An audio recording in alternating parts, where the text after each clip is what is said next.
Good morning, good afternoon, and good evening, and welcome to yet another edition of the Pure Digital Passion Podcast with me, Moses Kemibaro. Today, we're discussing a very important topic, which is the KRA eTIMS tax invoicing system, which has recently been launched in Kenya, but more importantly, at the end of this month, March, will be mandatory for all businesses and individuals, whether they're registered for VAT or not, to have in place. And we have a very interesting panel with us today to discuss various facets and aspects of this new development and what it takes for you as an individual or as a business to ensure that you are compliant and, more importantly, able to take a full advantage of eTIMS. And I'll start off to my left with Caroline. Caroline, maybe you can introduce yourself and tell us what you do at KRA. Thank you, Moses. Good afternoon. My name is Caine Wacuka from KRA. I work in the eTIMS operations office, handling the rollout of eTIMS. Thank you. Thank you, Caroline. Caine, could you introduce yourself? Yeah, thank you. Thank you, Moses, and thank you for the opportunity. Yeah, so Caine Wanjau is my name. We have a company called Namiri Technology Limited, and we've developed DigiTax, which is an eTIMS compliance solution. So we're one of the companies offering eTIMS integration services. Thank you so much, Caine. And maybe Limo, you can also introduce yourself. Hi, good afternoon. My name is Limo Taboi. I am a financial writer, a friend of Moses. I'm also a financial coach for some entrepreneurship ventures and just an observer of business trends. Great stuff. So as you can see, we have a fantastic panel and we'll just go into some of the key details regarding eTIMS. I think we'll start with you, Caroline. Maybe tell us what motivated eTIMS as a new initiative for KRA. What are the underlying reasons why this was done? Okay, thank you, Moses. That's a good place to start. So eTIMS is the electronic tax invoice management system. And it's an improvement of a system we rolled out about 2 years back in 2021 when we rolled out the tax invoice management system for the VAT traders. Okay. So what we did back then was upgrade the ETR devices that they were using to be able now to have them record their transactions, generate an electronic invoice, and transmit to KRA. So over the course of that implementation, as we were supporting the VAT traders to be able to, onboard, we would get a lot of feedback from them. And what we picked up that kept coming up was that KRA needed to avail additional channels through which businesses could be able to comply. So with Teams, it served its purpose. It still does. We have the VAT traders still using the ATRs, transmitting their data to KRA. But there's also a category of these taxpayers who were not able to comply within the timelines because that process we concluded in November of 2022. So for these VAT traders who were not able to onboard, mainly because of issues of cost, because the upgrading required one to purchase an ATR. And also for those who did get the ATR, some of them faced challenges integrating the ATR with their business systems. Mm-hmm. Also, the ATRs were not really serving the traders who dealt with bulk invoicing. So with all that feedback, we quickly went back to the drawing board and came up with eTIMS, the electronic tax invoice management system, as an improvement of that implementation. And it's now the software solution that allows people in business to be able to issue their invoices and have them transmitted to KRA. So what I'm hearing you say is that eTIMS was actually a response to what the market was telling you, what business was telling you. And giving them something that would be appropriate and more user-friendly and so forth, correct? Exactly. Excellent. Yeah.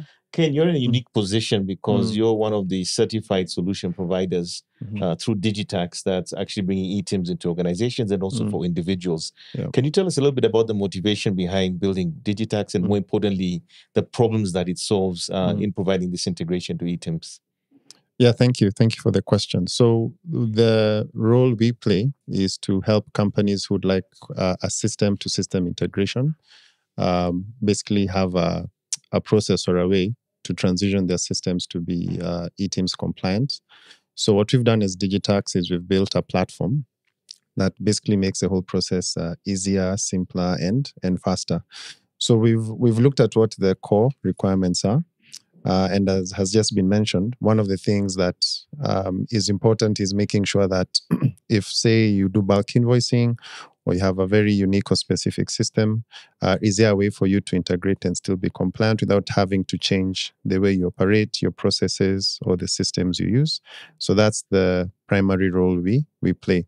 So we've built a suite of products to help that transition be much less or have much less effort involved in it. So we have online dashboards if you want to do e-invoicing, for example. We have our own integration layer. So we've basically taken the core eTIMS requirements and made it such that it can be flexible to integrate into as many systems as possible. And then we've added tools and value-added services that can give better visibility. So you find in organizations, there are very many stakeholders who want to understand, for example, how many transactions have I sent through to eTIMS and what's the status of those transactions? You have businesses that have very complex compliance requirements and they need maybe accounting, finance, or the operations department to understand what's happening. So we've built tools to enable this process be a much more seamless transition for an organization. So the way we see it is we're a value-added services player. Mm-hmm. And the idea is to also make sure that companies understand what is required to comply. One of the things with eTIMS is it's much more detailed in terms of what it requires for a business to be compliant. So we help businesses like scope and understand this is what you need to do. Mm-hmm. This is a change management required. Mm-hmm. And especially businesses that deal with non-VAT parties. So Yes. you could have people who do deliveries. You could have people who, give you other services that are not necessarily on TIMS or eTIMS. How do you then help them be compliant as well? Because now that's part of the requirement. Every transaction you do as a sale needs to be on eTIMS, but also all your expenses need to be visible on eTIMS. So we help you also address some of the changes that would then make you be fully compliant and to enable you transition well. So what I'm hearing you say is that, Yes. again, if a business is already invested in their own financial system, Yes. you're able to plug into that, presumably using APIs and the likes. Yes. But also the reconciliation between both spend and Yes. in revenue being collected in one single view through your platform. Yes, and the other piece we've thought about is where you want several parties to view the same information. So a good example is auditors and accountants. Yes. They would like visibility when they're doing like their annual reports. Now, eTIMS is a basis of which, for example, you'll be able to claim tax deductions. So giving many parties or making the system multi-user so many companies can have visibility into one business. Those are some of the things we've tried to think through as value-added services. So we've looked at it, not just here's what you need to do technically, but here's how we make the process more seamless for you. Fantastic. Okay. Limo, I'd like to hear your perspective around eTIMS. I mean, you've been working in the financial services space for a long time, working with businesses, startups, and the likes. In this new eTIMS dispensation, what are you seeing and sort of understanding as this transition becomes really mainstream for everyone? I think there are a lot of things happening in the business space. And one of the ones for governments, not just in Kenya, is to understand more of what happens in the economy. And that's by digitizing services and trying to understand what transactions happen. All across Africa, there's a lack of information. I think the government wants to provide better services. And it in all its books, it records that a lot of things are not recorded, and there's tax information with tax revenue which is lost because it's not recorded. So they've come out with this thing, which is an easier way for informal small businesses, people not in the system, to get into the tax system. And with time, and I think with more information, there'll be a bit more adoption. For now, there's a few friction points which I hope will be addressed over the next few weeks, and hopefully not wait till the deadline of the end of the month. But this is Kenya. We like to wait until the last week. It's a Kenyan thing. It's not just with taxes. Anytime the government sets a deadline, there'll be a rush at the end. But the minute they extend it, the crowds will disappear until the next deadline. So I hope that will not be the case this time. Great. So I think, Caroline, coming back to you, I think one of the implications of eTIMS obviously is that we have the the non-VAT scenario where anyone and everyone who do business have to be on eTIMS. What are the implications and considerations for those who need to comply? And post 31st of March, what does that mean going forward? Okay. Like you've said, right now, the focus really is bringing on board everyone else in business who is not registered for VAT. So for the longest, KRA has mainly focused on the VAT registered taxpayers as far as visibility of transactions and having them recorded is concerned. But this is a way to also just broaden the tax base and be able to bring in everyone else in business so that they all operate at a level playing field. So for the non-VAT taxpayers, and here we're talking about persons in the category of turnover tax, monthly rental income for the landlords. We have those who have partnerships, registered companies paying corporation tax and are not registered for VAT. And we also are considering and bringing in individuals, like you and I, who maybe have a side hustle, individuals, both resident and what we call non-resident. Okay. But you may be a foreigner, but you have a base here in Kenya, you have a physical presence here in Kenya. So this requirement also applies to you. So what it takes, for some, it's not very clear. What does it mean for me? So eTIMS is now the software where we are requiring everyone in business to do their invoicing through that platform. And you can do it in various ways. We have availed 5 different ways by which someone can be able to use this system. And this is, like I said, an improvement from what we had rolled out with the ETRs, where you could only adopt an ETR. And, it was a bit rigid, but now we have provided a flexible approach towards complying. So depending on the nature of your operations, the nature of your business, the solutions available are tailor-made to suit the specific needs of people in business and the different kind of operations they are dealing in. So for example, if you're someone dealing mainly in services, you're not offering any goods for sale, there's a solution for you. That's the online portal. If you're selling goods, we have a solution as well. A downloadable software you install on a device, and it can be a computer, laptop, even phone. Yeah. For you now to be able to do your invoicing. And then we have what Caine has talked about here, the integration of, if you have a billing system, you can integrate it with eTIMS, so that we also, the intention is not to disrupt your operations, just to have sort of plug into your ecosystem and, we just go on with life as usual. And then additionally, recently, we've introduced some 2 simplified solutions, what we refer to as the eTIMS Lite. These ones we're getting a lot of good feedback for these solutions, mainly because the process of onboarding and registration is very quick, matter of minutes. You can self-onboard, and the solutions are available on eTIMS, on ecitizen.kra.go.ke. And the other way to also onboard for the simplified is for those who may not be very conversant with technology, and you don't have a laptop or computer, you don't even have the smartphone. All you have is your Kabambe phone. Yeah. You can still be able to onboard by dialing *222#. So it's a quick process of onboarding. You just register with ID for the *222#. That one is specifically for individuals, and you're able to generate your invoice immediately. The other solutions I've mentioned for the online portal, eTIMS client, and the system integration, those ones you access. The starting point is onboarding the eTIMS taxpayer portal on etims.kra.go.ke. Brilliant. So let me just back up a bit. Yeah. You're telling me that if I have a Kabambe, I can not just only on board, but even create invoices at that level. Yes, immediately So it within a doesn't have to be a minute. smartphone whatsoever. No.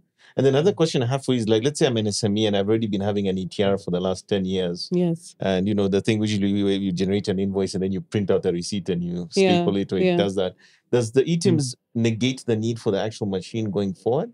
Or do you still need to retain your ETR machine? Okay, that's actually a good question. We have, like I've mentioned, eTIMS is covering both the VAT traders and the non-VAT. yes. So the ones who use the ETR devices are the VAT registered traders, and we're having a number of them opting into eTIMS. There are some who, because of the ease of and the kind of flexibility that eTIMS provides, there are some who are opting to migrate. Literally eliminate using the ETR physical machine. Yes, and we are supporting them to do That's that. fantastic, yeah. So for one reason or another, maybe like for the ones I mentioned earlier who are facing challenges integrating their ETR to their billing systems, or for those who bulk invoicing was proving a challenge, they're opting to migrate to eTIMS, and we are facilitating that process. But also at the same time, what we require is for you to deactivate that ETR, and there's a way to do that through your iTax profile. So what you're telling me then is that you can literally have a completely paperless process as a business. Yes. And maybe that plays well into the next question here for Caine. I mean, how does DigiTax then, play in that and sort of ease the troubles that businesses have in, becoming eTIMS compliant, but more importantly, getting some of these key benefits that DigiTax brings to the process? Yeah, thanks. So we've looked at it from a couple of angles. Yeah. The first one is we're trying to think about the transition process for a business. Okay. And what tool or what solution suits you best. So when you look at system to system integrations, the good thing is they've given us flexibility to think through how to best serve taxpayers. So we've looked at it holistically, where we are saying you'd like a system to system integration, and we can give you an app maybe for your field team to start generating tax invoices. There's also an online portal where you can go log in, have many users access the same portal, and you'll have visibility and different access to various functionalities on the platform. And then, of course, there's integrating with your system. Now, when it comes to integrating with the system, there are a couple of considerations. So, for example, we want to understand how have you structured your operations? Do you use an ERP? Do you use a point of sale system? What kind of data do you need to send? How do you think about things like redundancy and availability of connectivity? So we've taken into account all those scenarios and tried to make it such that once a business is transitioning to eTIMS, they have peace of mind that their compliance headaches, at least as far as tax compliance is concerned, is minimized or eliminated. The other thing we've done is we've tried to think through how do we also help you during the transition process? So if you need to integrate, for example, that may take a few days or a few weeks, depending on how you've structured your system. So like our dashboard would then serve as an immediate compliance option. So as you're going through the integration and the transition, you still have the online portal where you can continue to generate invoices. And then once you're ready, you seamlessly switch over to your system generating the invoices, because it's one thing to say you want to integrate, but then there's a whole process of, maybe talking to your vendor or your team, taking the time to think through how to do the integration, testing, making sure everything is working. So as that's happening, your finance or accounting team still needs to be able to generate invoices. So you can do that as you wait for the integration to finish. And then finally, the other thing also is just to think through how this looks down the road. Of course, the expectation is eTIMS will continue to enhance and improve and add more features. So how do we make that process as seamless as possible? We want a scenario where we're avoiding anytime there's a change, you have to go to each and every system to start implementing those changes. So from a business continuity standpoint, as the system improves, as features are added, even when it comes to say changes in the taxes, because every year with the Finance Act, some taxes will change one way or another. How do we make that process seamless for you? So those are some of the things we've thought through, and basically try to think of it from the perspective of, once you do an integration, how do you make sure that your business continues with minimum disruption, given taxes is very dynamic, the laws will always be changing. But as a business, you don't need to keep reconfiguring your system as that's happening. So that's how we've looked at it from our perspective. Okay, Yeah, great. yeah. Limo, I'd like to hear your point of view around the immediate implications around eTIMS, because I think particularly where individuals are concerned and also the non-VAT registered businesses that now are doing this for the very first time, what are you seeing in the market as you work with your customers or your clients and others who are operating in this space who, for the very first time, are going to be using a system like this? So I write for different institutions, including banks, and one of the agencies I work with, they sent an email to us in around January, just to say that going forward, when you send your invoice, it can't be a Microsoft Word receipt invoice. You now have to go into eTIMS and generate your invoices, which will be paid. If it's not an eTIMS invoice, we won't process your invoice. So that was a wake-up call for me as an individual. And I think for KRA now, I think they estimate they have about 8 million recorded taxpayers now. And I think many taxpayers wear many hats. You may have a day job, but you have a side hustle with chicken, or you're a writer, or you're advising people. So people have many personas. And then now you have a challenge of integrating what are you in terms of eTIMS? What do you invoice? Are you a landlord with a renting your SQ? Are you where are you in the tax system? So there are many things which people will have to go through and understand. I welcome such sessions where KRA is engaging and trying to show taxpayers, whether it's farmers, whether it's people in the market, and just to map out different personas. I would like Carol to be able to tell us of the 5 solutions, which one is best for you. If you're a mid-sized business, this is what you should do. If you're just somebody with a Kabambe phone, we have USSD. You can generate your invoice here. So I think more education is going to help ease the transition process, and in a way that it's not going to be a friction point on March 31st when people will now just be locked out and said they'll now be running around and saying, how do I catch up with this system? Yeah. Great, thanks for that. And I think what you just said kind of plays back well, Caroline, to my next question to you, which is, what are some of the common misunderstandings we are seeing, or from the KRA perspective, around eTIMS? Because I think there've been incidences and instances where people, sort of went up in arms, but also more importantly, it could just be that they misunderstand what it's about. So what are the kind of things you're seeing, and how do we address those misunderstandings or misconceptions about eTIMS and obviously the benefits that it brings to these transactions? Okay. So I think the biggest misconception is that eTIMS is a new tax that has been introduced. And I would like to just clarify, it is not. eTIMS it's a software that will, if you can look at it as a business tool that will enable you to trade effectively and give you control over your business. So I know that misconception is mainly with informal sector, for the very small traders who are making whatever they are able to make. But the fear is that even that little that I'm making now will be taken away from me. And we really want to clarify that is not the case. So the taxes that are in place remain in place. They have not changed. All of us, by virtue of registering for a PIN. And that is why the first step in this whole process of eTIMS and onboarding and being able to use the system is you need to register. Just like even when we are getting a phone or any service, you have to first do a process of registration so that we identify you, give you a unique way of identifying you. So that would be your PIN number.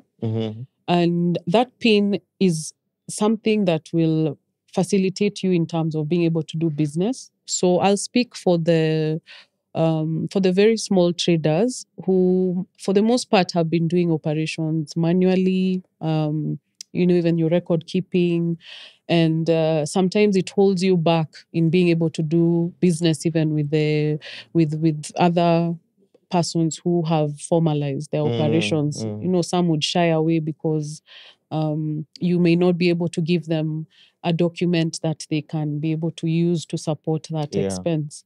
So in this case, for you to be able to do business and grow your business, because in everything we have to grow. So for you to grow that small business to something even bigger and for it to reach its full potential, it's good for you to also comply with the laws governing how business operates, tax being one of them. So eTIMS is just a way to spur you forward and bring more opportunities for you. And the other thing maybe I would want to just clarify is that the benefits that it provides is, one, it's a free solution. So even for that small trader, there's no additional cost you will incur by onboarding on eTIMS. The solutions we are providing are provided by KRA. KRA services are free, of course, and we then are able to assist you to onboard, or you can have the option of self-onboarding. So there's no cost. The solutions are flexible to the extent that we have even availed the invoicing through USSD for those with the Kabambe phones.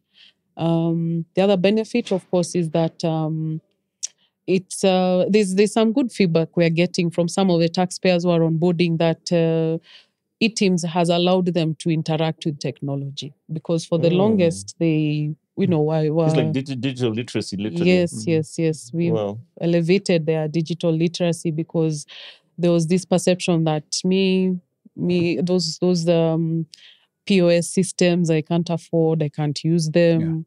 I can't get a laptop. I don't have funds to get a smartphone. And, for now that we're not saying that that's what you need to do. So by automating the process of invoicing, we've provided a portal on which you can be able to just keep track of your invoices and have visibility of how you're doing, day by day. So for some, they're able to know that in certain periods of the month, this is when I'm most busiest, this is when I'm making the most sales compared to these other times. Maybe towards the end of the month is when I'm the busiest. At the beginning of the month, there's a bit of a slump, but it will help you with financial planning, personal financial planning, because now you can know for the periods where I have a slump, I have to make sure I have a buffer. So whatever monies I would get from whatever I'm selling, I need to have a way to ensure that it carries me on even for those periods when I have the slumps.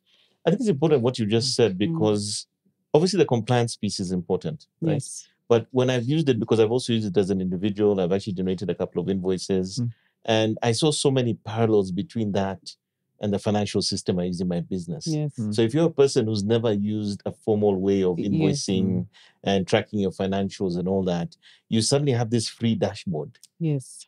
which actually now allows you to be able to see insights on your business in terms of invoicing and the credit notes, and you can brand it with your logo. Yes. And now you actually have a financial management system, Yes, which wasn't the case before. Yeah. So I think that's actually kind of wonderful that you are also, in addition to this, getting the value addition of a financial management system. Yes. And I think that's fantastic. Ken, I'd like to come back to you, because I think with all good things, we quite often also see challenges. Yes. And I know you worked very, very hard with your team to build DigiTax. You're rolling it out to businesses and individuals. What are some of the challenges that you have encountered as a solution provider for eTIMS? And how are you overcoming these with your clients and those who would like to onboard on your platform? Great, thanks for the question. I think the first issue that we've seen and had to think about is just the vast number of existing solutions out there that people would like to integrate into eTIMS. Wow. So by our own measure and research, there are over 7,000 distinct point of sale systems in the country. Yes. That's crazy. So for all of this to get on eTIMS, you then have to now start thinking, okay, what are their requirements? What are their capabilities? Remember, this is an investment a business has already done.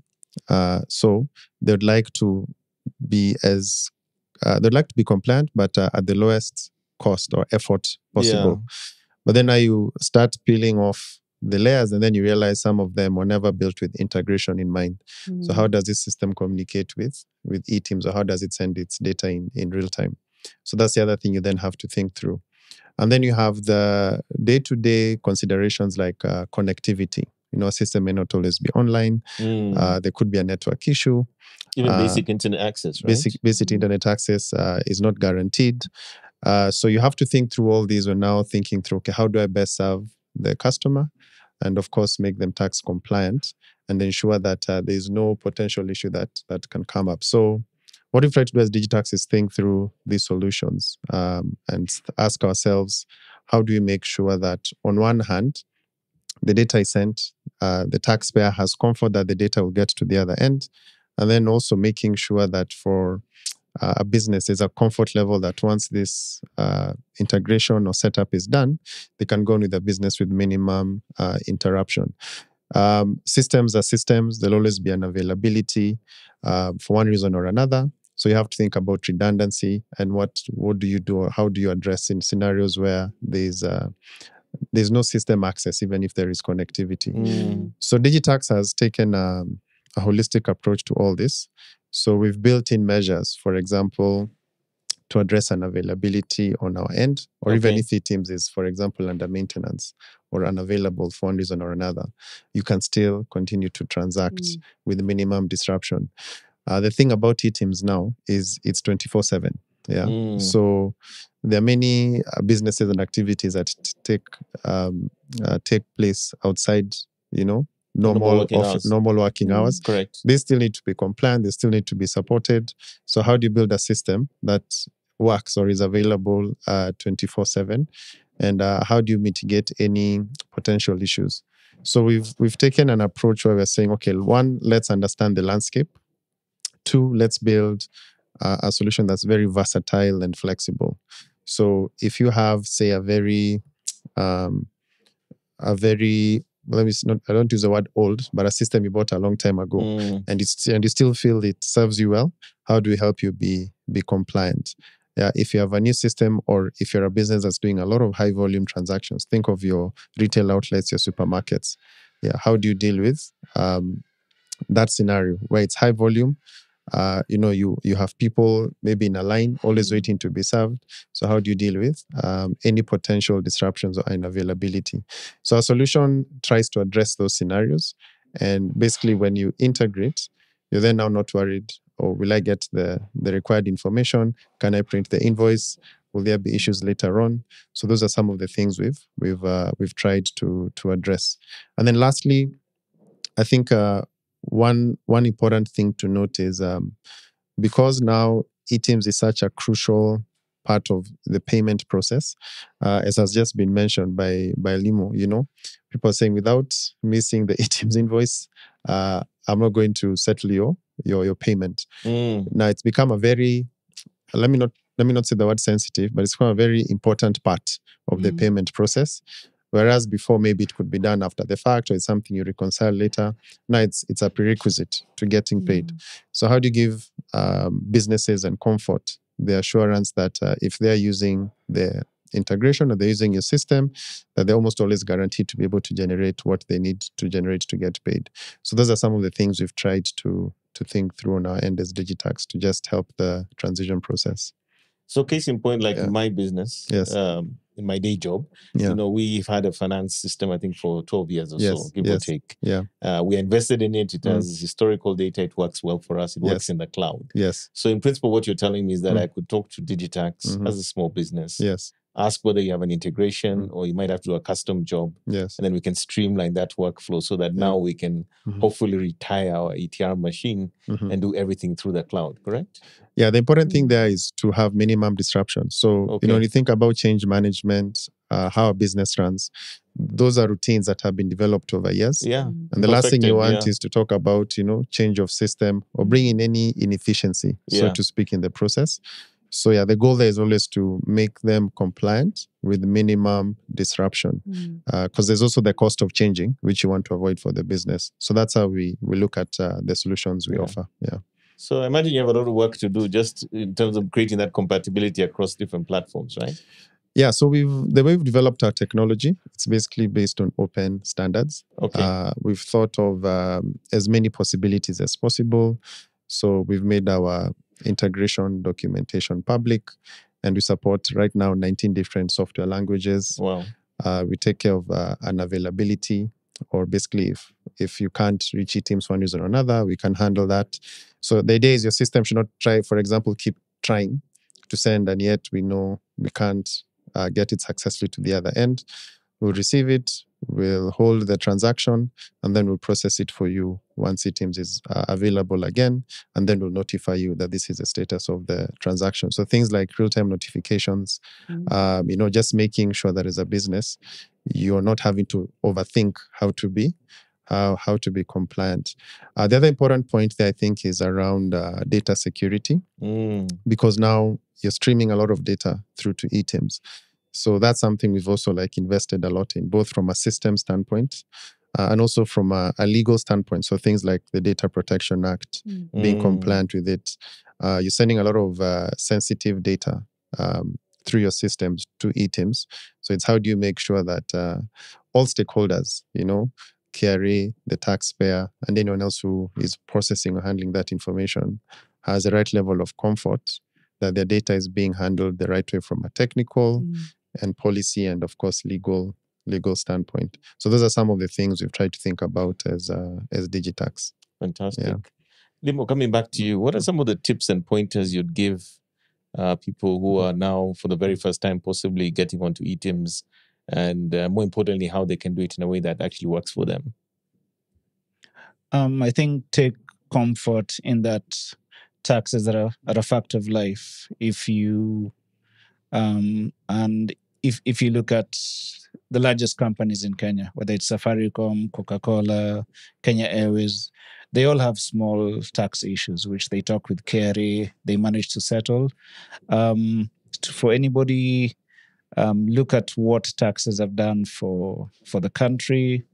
I remember years ago, we used to go to Times Tower to renew our driver's licenses and our vehicle, a vehicle license every year. We used to queue all around Times Tower, spend January 1st to 4th, that kind of thing. Now you can do things in your home, you can generate things, you can pay things seamlessly. So taxes it's get used to it. It's very nice that, as Carol has explained, it's a free invoicing system. You can do it from your home. When your system gets more complex, then you can now talk to Caine and get a solution for your business. Yeah. So it's designed for you to be able to do your stuff at an individual level, regardless of your technology. So just take comfort, educate yourself, take advantage of sessions. I know KRA have got classes they do online every few weeks. The webinars, yeah. Yeah, so sign up for that, ask your questions, and it's a fact of life. So I think the challenge which a few people are encountering now is that they have been doing transactions, and as Carol has said, it's not a new tax which has been created, but now they're just being made aware that the fact that you've been doing this business, now that you've put it in the system, you now realize that there is something else you need to have done all these years. And I think going forward, those things will be sorted out. Fantastic. So, Carol, I'd like to come back to maybe the last question. What's the way forward? What are sort of the updates and the uptake information you have currently on eTIMS? What can we expect, beyond March and so forth? Can you give us a sense of how that's going along? Okay. So we are actively in this process of onboarding and registering taxpayers on eTIMS.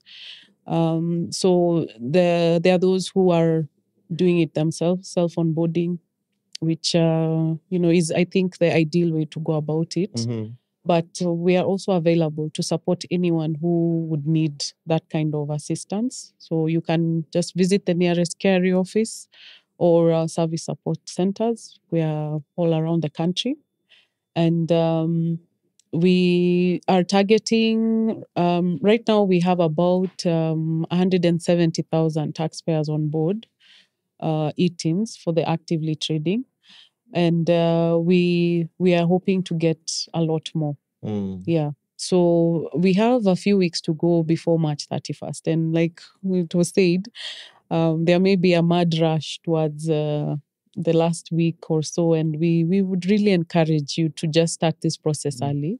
Because the thing to remember is that even as you onboard, we would expect that for the invoices you raised earlier, from 1st January to the date when you onboard, you would need to capture them through the system. So don't wait till the last minute to now sit and start capturing, let's say, 100 invoices you have raised over the last 3 months or so through eTIMS. So the earlier you do it, the better, so that you also are not operating in a space where there's a panic and you'd be prone to errors. So we are supporting taxpayers, and right now even the business community is checking itself.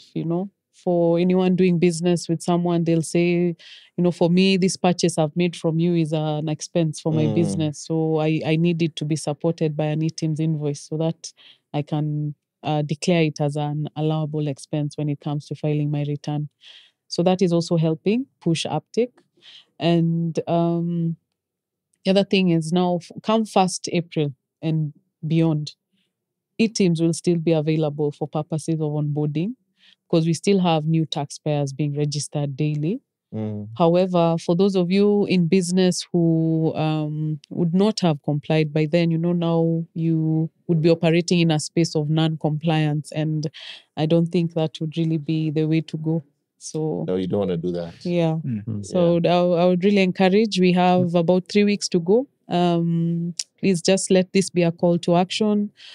Come on board eTIMS. We have the different solutions available, and for any information you require, kindly visit the KRA website on www.kra.go.ke. We have a lot of information there. And visit our taxpayer portal, the eTIMS portal on etims.kra.go.ke, as well as the eCitizen portal, where we also have the KRA services hosted. Thank you. I think I just want to say something about the one for the individuals, because I did it, I think, about 2 weeks ago. Yeah. And I was shocked. I think within 3-4 minutes I was in Yes. and generating an invoice. Yeah. So in terms of I think that's the eTIMS.citizen, no, eCitizen.kra.go.ke. yes, that one. Very simple. Yes. Very straightforward. So I don't Yeah. think anyone has any excuse not to try that. Exactly. As long as you have your eCitizen account. Exactly. You log in using your credentials and activate the invoicing module. So by yeah, a it was really click of a simple. button. Really simple. So Yeah. I was even shocked at how quick I was in. Yes. I don't know why I thought it would be hard, but it was very easy. Caine, is there anything you'd like to say, maybe for our audience, just any parting shot, any things that you think are really important for them to know about eTIMS going forward? Yeah, thanks. Maybe to echo what has just been shared, the earlier the better. Yeah. And especially with integrations, or if you want to map your system to eTIMS, it takes time. So the earlier you can do that, the better. From our perspective, if you'd like to know more about DigiTax, you can go to digitax.tech or just Google DigiTax. It will be one of the first results you see. We're able to guide you through how to go about integration, how we can support you. Of course, if you need an intermediate solution as integration is going on, our online portal is available for generating invoices. So you don't have to wait for an integration to complete as that's happening. And then also finally, if anyone has any questions or thoughts, or if anyone would like more clarification on integrations, we are happy to help and have those sessions as well. We also do have webinars targeted at integrations. So you can go to our website, through our chatbot, you can request for a webinar, especially if you're having scenarios or situations where you feel, yes, you'd like an integration, but you have very specific requirements. We're happy to help you think through how you can transition and be compliant. Yeah. Well, thank you so much for that, Caine. And maybe Limo, you can give us your parting shot as well on eTIMS.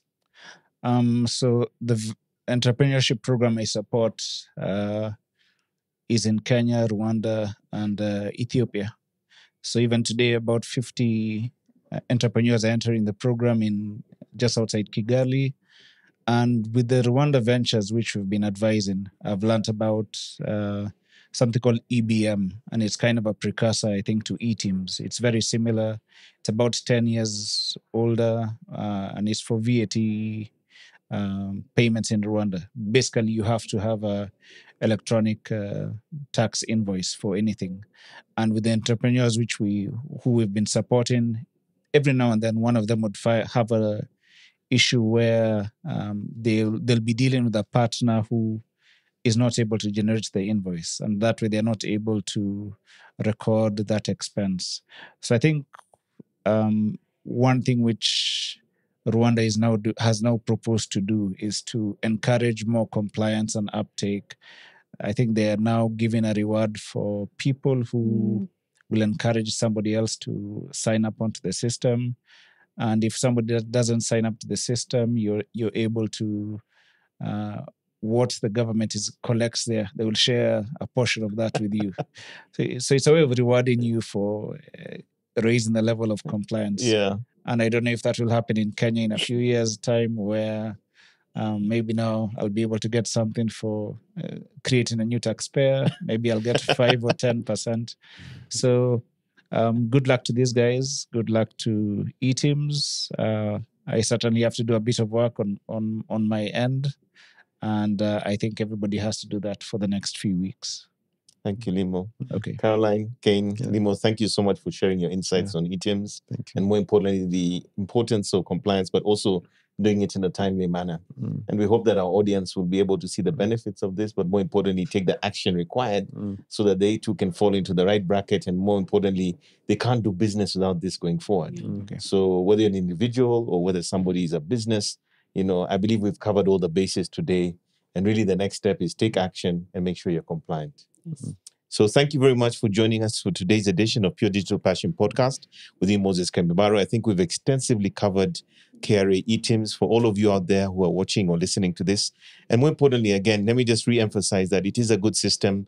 It actually gives you even a financial management system. They've made sure that the lowest common denominator can use it, including those using their simple feature phones. And really, there's no excuse. So make sure you're compliant, make sure you sign up for eTIMS, and most importantly, take advantage of the insights that have been shared here today and ensure that you can take your business or your own individual activities forward because you are on eTIMS. Thank you very much, and we'll catch you in the next one.